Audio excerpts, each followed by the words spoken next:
Is it recording? Oh my god. Okay, so I think probably this recording might have several seconds of me staring at it because I was waiting for it to tell me that it's actually starting recording, and when it starts it says it's at 6 seconds already. I don't know. Anyway, good morning. It is 8:53 a.m. Mountain Time on Monday, June 28th, 2021. I'm Christiana Ellis, and I've been up for a little bit. This is 5 more minutes. This is my second attempt recording this video because I'm still working out some of the kinks with this old laptop. The primary problem I was having was that it was having difficulty installing a great big Windows update just because I hadn't used this laptop in a while. And so most of the issues were solved once I allowed it to actually finish doing that. So thankfully that's resolved, and that means that my XSplit software is working again too, instead of telling me that I didn't meet the minimum hardware requirements, which made no sense. But here we are. But unfortunately, this is the second time I've had to try to record today because the first time I was still, I discovered that the sound was muted after the fact. So if I tried to put it up, would have been no sound, which has happened, but I would prefer it to not happen anymore. I tell you though, with this computer, I hadn't used it in a while. It's several years old, and in particular, the biggest factor here is probably that last year, early on during the lockdown, I upgraded my home desktop.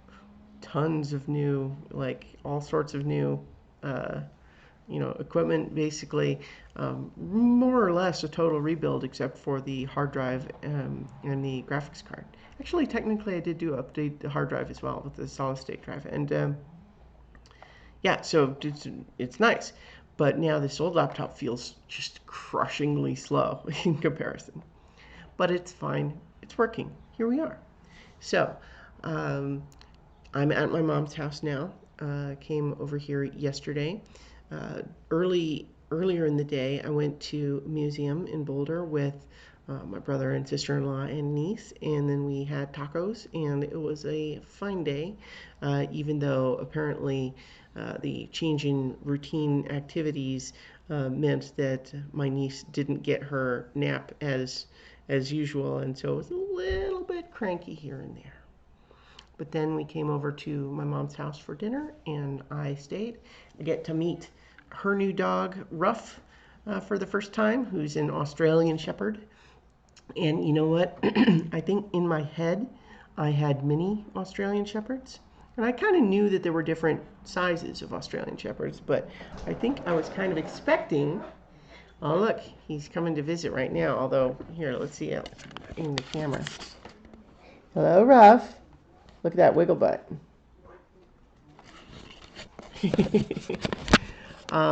So I think just in my head, I had seen pictures, but then when I met him, I was like, oh my gosh, he's bigger than I thought. Which is, he's a fine size. And he's not as big as my mom's other dog, who's a German Shepherd. But he's certainly bigger than Rocket.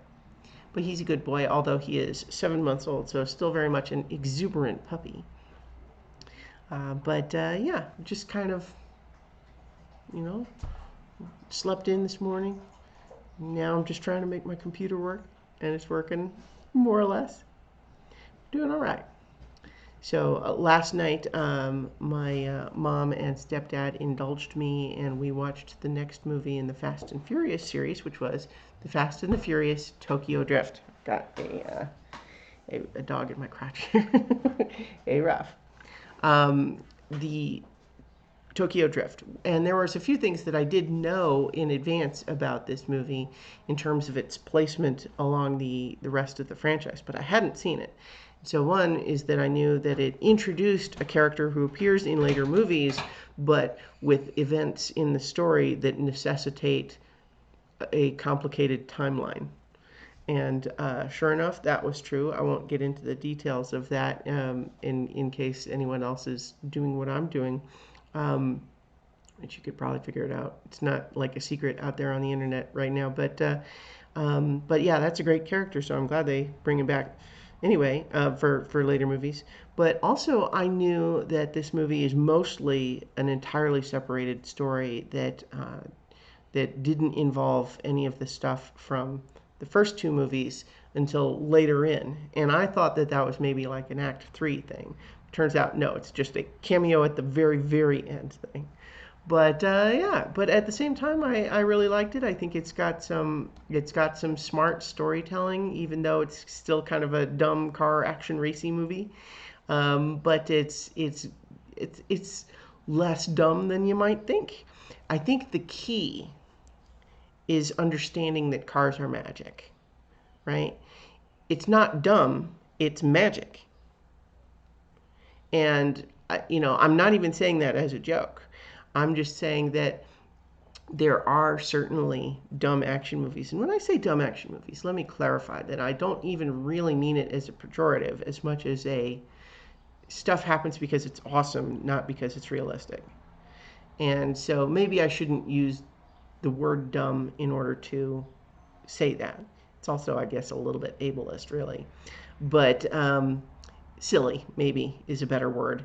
Um, but the uh, but the key, I think, is that once you understand that these movies, especially starting with this one, there's some of this in the first two, but once you are able to just flip the switch in your head that there is a subtle magical realism going on, and you can understand, oh, the cars are magic. It's so you don't have, like, there's no expectation that they should behave entirely in realistic ways because they're magic. And so it's not just silly, it's magic, is what it is. And I think that it's a delightful way to view these movies. And yeah, so in any case, I liked it, and I'm going to keep watching them. So I'll leave it there for now and talk to you tomorrow for 5 more minutes.